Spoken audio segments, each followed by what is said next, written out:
রান্নার মাসি এসেছে। এ ফাটা মোটরে কল মি কুক। দাদা বাবু, এইসব কালা বাছা কড়াইতে আমি রান্না করতে পারবো না। আই নিড হেলদি জুসি সুন্দর দেখতে পাচ্ছা।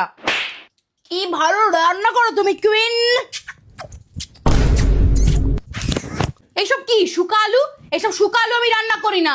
আই নিড ডাঁসা আলু, ডাঁসা। আরে এত তেল দাও কেন? একদম কচি মূলো পাছাই ভরে দেবো, জানিস? আরে চুরি না তো, ওই দেখো পড়ে গেল। এটা আমারই, এটা আমার। তোকে খেতে টেতে দেয় এরা? চল বাবা আমার বাড়ি যাবি, চল। হাই গাইস, আমি আজকে ডিম ভাজা বানাবো কিছু ঢ্যামনা পোকার বাচ্চাদের জন্য, যারা সেটা ডিজার্ভ করে না, বাট আমি বানাবো। চোখ রাখুন হট মাসির রান্নাঘরে।